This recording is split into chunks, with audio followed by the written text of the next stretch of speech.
सन्नाटे में छुपी कहानियां बाय सिद्धांत मिश्रा।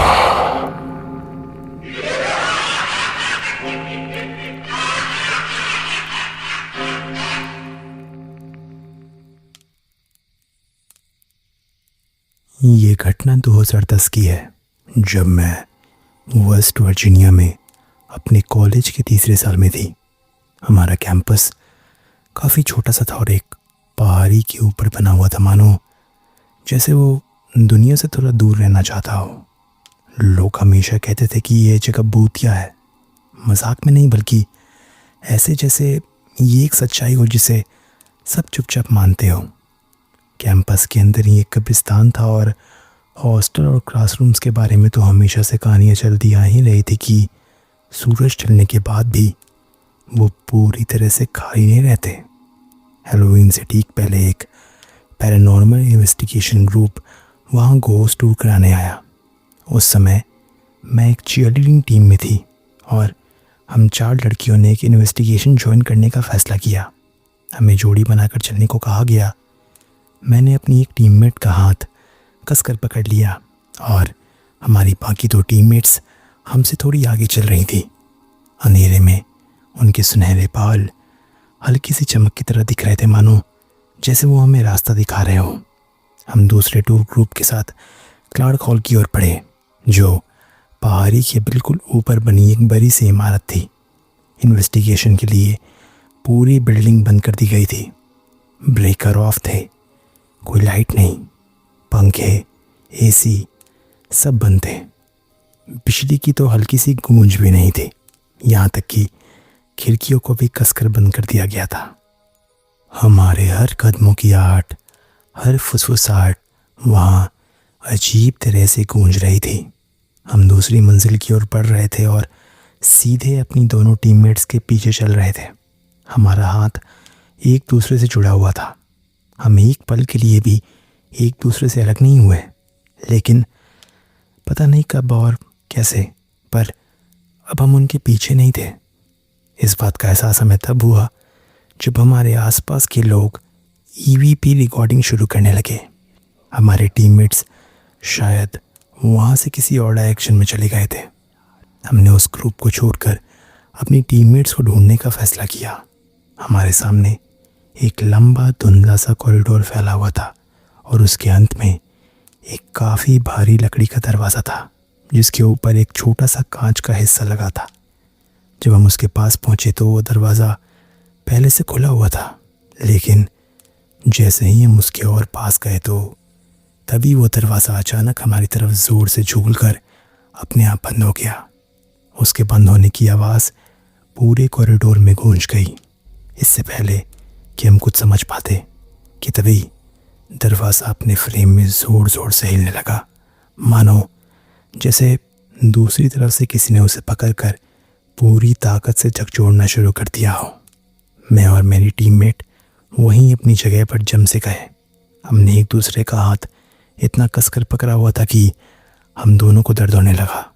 डर के मारे मेरा गला सूख गया था, लेकिन किसी तरह मैंने हिम्मत करके ज़ोर से कहा कि हम बस अपनी टीम के पास वापस जाना चाहते हैं। मैंने बहुत पोलाइटली अंदर जाने की इजाज़त मांगी और मेरे ऐसा करते ही वो दरवाज़ा तुरंत शांत हो गया।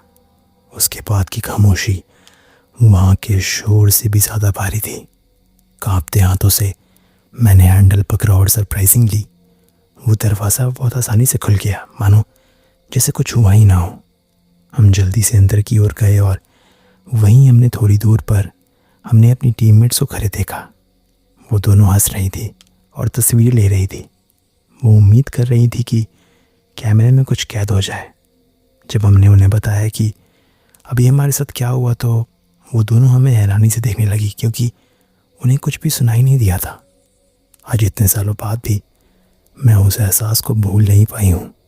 वो एनर्जी मुझे वायलेंट नहीं लगी थी, वो बस एक ऐसे एहसास की तरह था जैसे मानो कि कोई तुम्हें वापस मुड़ जाने की वार्निंग दे रहा हो।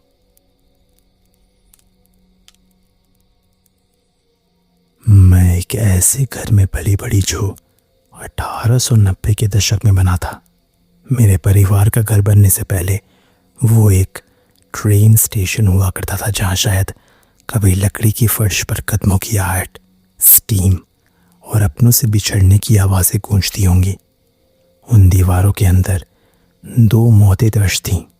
एक आदमी ने आत्महत्या की थी और दूसरे को जहर दिया गया था। हमारे पड़ोसी अक्सर फुसफुसाते हुए बातें करते थे कि उस घर की खिड़कियों में से साए दिखते हैं या सीढ़ियों पर किसी की परछाई चलती है। मैंने खुद 3 आत्माओं को देखा है। जब मैं करीब 4 साल की थी तो मैं अपनी 2 बचपन की सबसे अच्छी फ्रेंड्स के साथ ऊपर वाले हिस्से में खिलौनों के किचन सेट से खेल रही थी। घर का लेआउट इस तरह से था कि आपको सीढ़ियाँ चढ़कर दाईं तरफ एक शार्प राइट टर्न लेना पड़ता है और वहीं ठीक सामने मेरा बेडरूम है। बाईं ओर मेरा प्लेरूम था और दाईं तरफ पापा का कमरा। खिलौने वाला किचन दीवार से सटा हुआ था, जो पापा के कमरे के ज़्यादा पास था। वो हॉलवे हमेशा से ही मुझे ज़रूरत से ज़्यादा नैरो लगता था, मानो जैसे उसकी दीवारें हल्की सी अंदर की तरफ झुकी हों। हम खेल ही रहे थे कि तभी मेरी दोस्त लिडिया, जो हम में सबसे छोटी थी, उससे गलती से एक छोटा प्लास्टिक का नींबू गिर गया। वो धीरे धीरे लुढ़कता हुआ खुले प्ले रूम के दरवाजे से अंदर चला गया। मुझे आज भी उसकी आवाज़ याद है। फर्श पर टकराने की आवाज़ कुछ ज़्यादा ही तेज़ थी, कुछ ज़्यादा ही साफ। मैं उसे उठाने के लिए अंदर गई और जैसे ही मैं दरवाजे की चौखट पर पहुंची तो मुझे ऐसा लगा जैसे मेरे शरीर ने पूरी तरह से मेरा कहना मानना बंद कर दिया हो। मैं अपने हाथ नहीं हिला पा रही थी, सिर नहीं घुमा पा रही थी, यहाँ तक कि मैं चीख भी नहीं पा रही थी। सिर्फ मेरी आंखें हिल रही थी और तभी वो दिखाई दिया। धीरे धीरे जैसे एक पुरानी तस्वीर केमिकल में उभरती है, उसी तरह एक आदमी की पूरी आकृति मेरे सामने बनने लगी। मैं अपने अंदर ही अंदर चीख रही थी। उसने एक पुराना सा सूट और टोपी पहन रखी थी, गहरे रंग के। उसके चेहरे पर घनी मूंछ थी। उसका चेहरा गुस्से से भरा नहीं था, लेकिन नरम भी नहीं था। वो ऐसा लग रहा था जैसे उसे परेशान किया जाना बिल्कुल भी पसंद नहीं आया हो। लोगों का मानना है कि वो मिस्टर रूपेल थे, इस घर के पुराने मालिक, जिनके बारे में कहा जाता है कि उन्होंने जहर खाकर अपनी जान दे दी थी।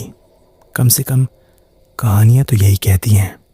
वो फिगर मेरी तरफ नहीं बढ़ी, उसने कुछ कहा भी नहीं। वो बस वहाँ मौजूद थी, ठोस, साफ, बिल्कुल असली। और फिर वो धीरे धीरे धुंधली होने लगी। वो अचानक गायब नहीं हुई, बल्कि वो धुएं की तरह धीरे धीरे हल्की होती चली गई। जैसे ही मेरा शरीर दोबारा मेरे काबू में आया तो मेरे पैरों में जान ही नहीं बची थी। मैं काँप रही थी। मैंने वो प्लास्टिक का नींबू उठाया और बहुत संभाल कर मैंने उसे किचन सेट के काउंटर पर रख दिया, जैसे कुछ हुआ ही ना हो। और फिर मैं जोर से चीखती हुई नीचे भाग गई, लेकिन वो अकेली आत्मा नहीं थी जिसे मैंने देखा था। मैंने अपनी माँ की लेट सिस्टर की आत्मा भी देखी है। मेरी माँ का मानना है कि उनकी दोनों लेट बहनें उनकी गार्डियन एंजल्स हैं। वो हमेशा कहती हैं कि जब वो एक टीनेजर थी और एक भयानक कार एक्सीडेंट में वो लगभग मरी जाती, तब उनकी बहनों ने ही उन्हें बचाया था। वो बहुत ही कन्विक्शन के साथ ये कहती हैं कि उन्हें ऐसा एहसास हो रहा था जैसे उनकी प्रेजेंस उन्हें गाइड कर रही है। कई बार मैंने एक दूसरी औरत को भी हमारे सोफे के पीछे चलते हुए देखा था।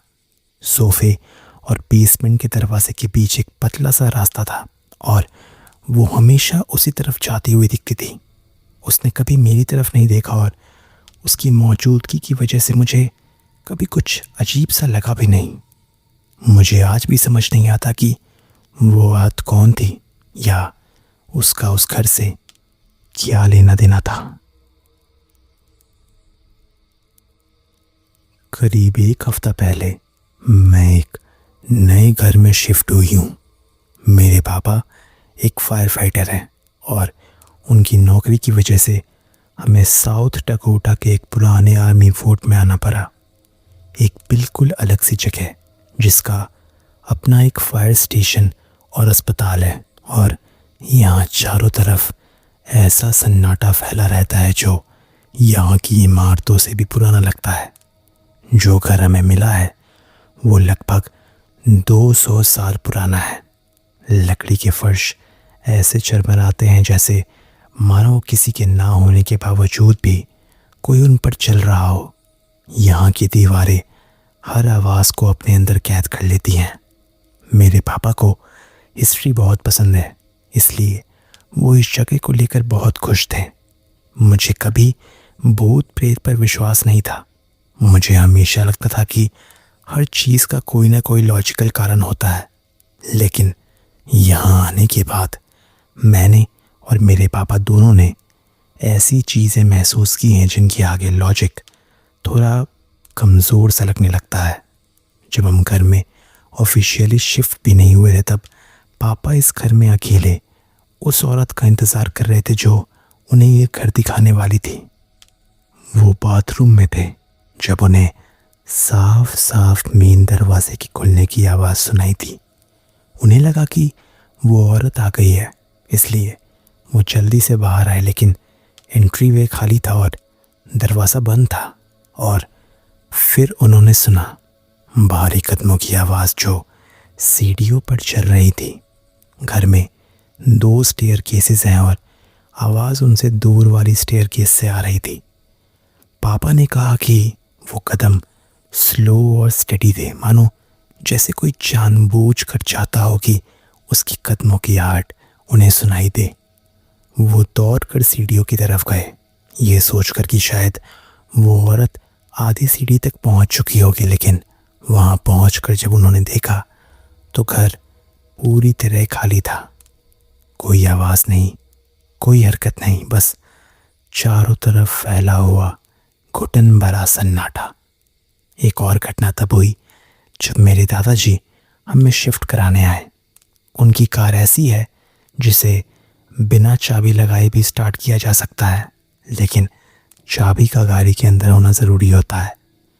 पापा और दादाजी पार्क की हुई कार में बैठे बात कर रहे थे, तभी अचानक कार अपने आप स्टार्ट हो गई बिना किसी के बटन दबाए। पापा ने माहौल हल्का करने के लिए मजाक में कहा कि लगता है भूत भी हमें अकेला नहीं छोड़ेंगे, और जैसे ही उन्होंने ये कहा कि तभी एकदम से कार बंद हो गई।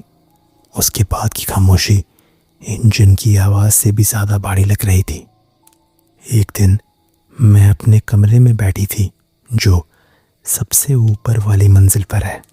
मैं टीवी देख रही थी और तभी मैंने देखा कि मेरे कमरे के दरवाजे का हैंडल धीरे धीरे हिल रहा है।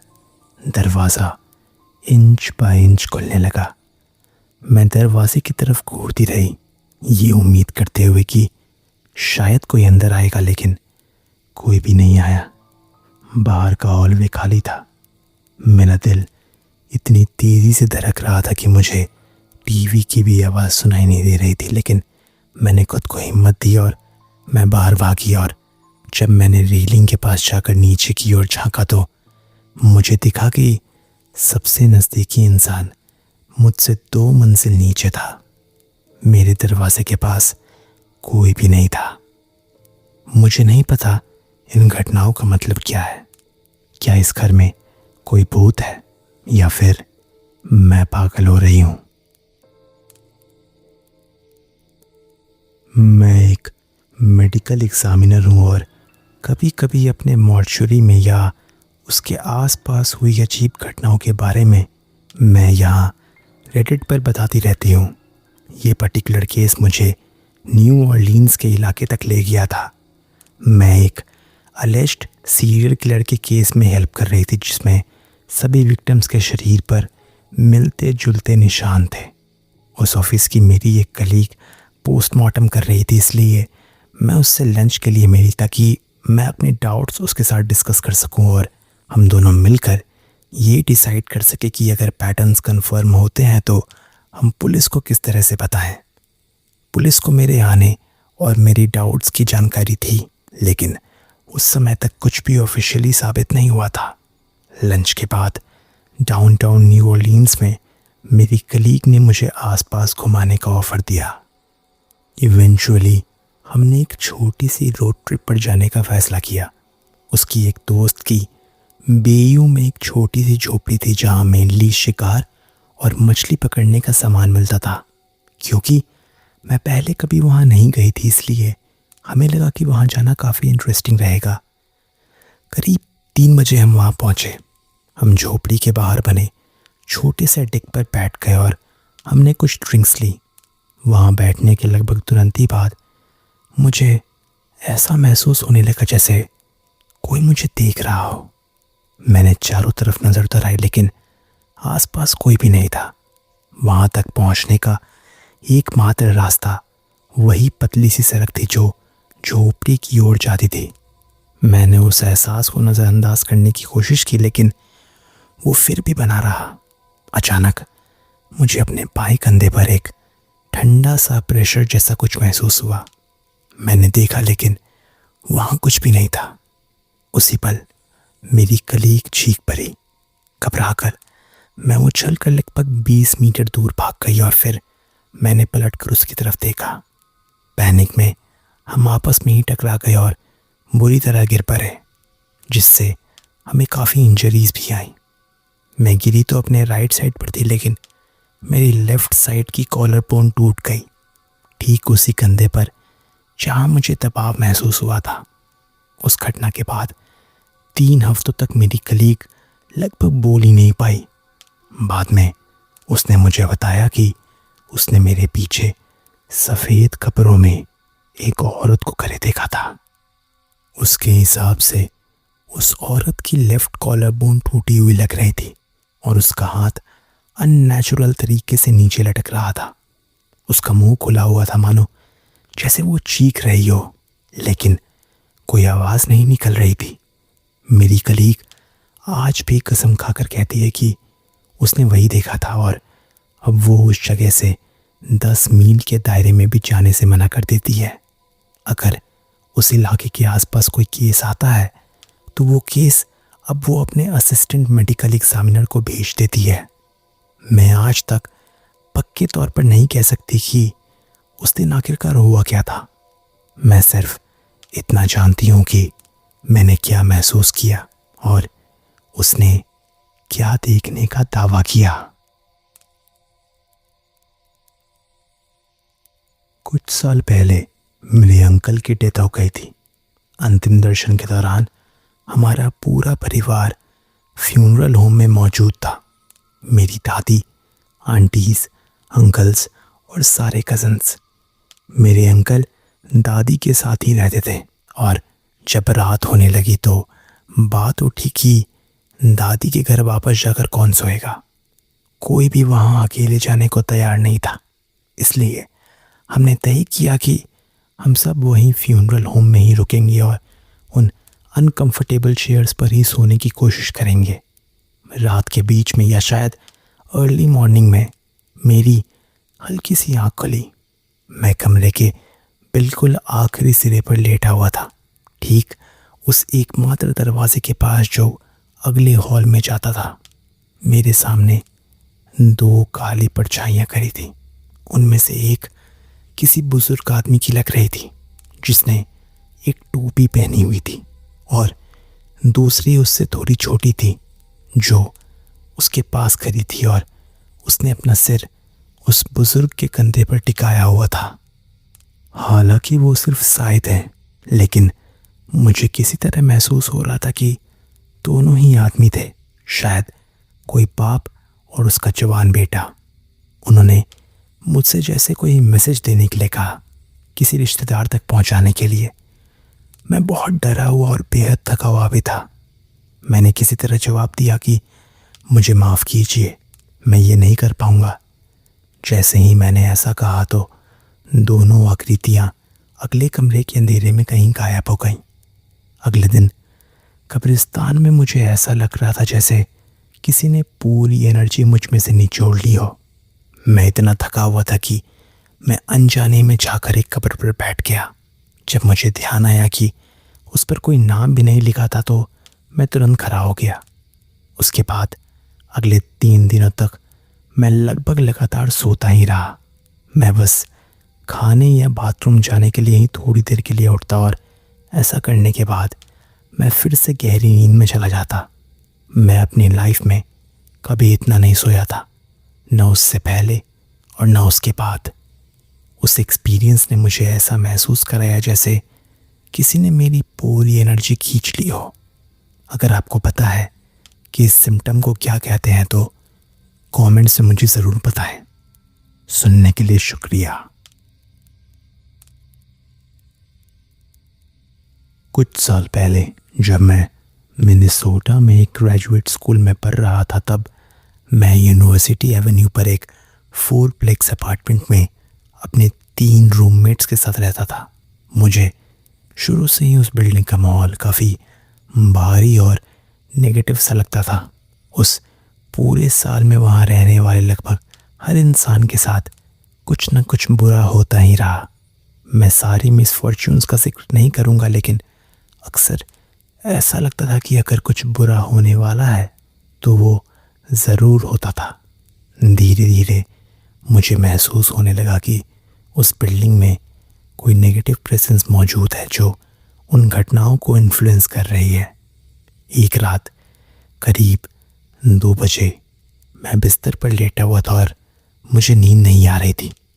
मेरा बेडरूम अपार्टमेंट के एक कोने पर था और सड़क की तरफ खुलता था।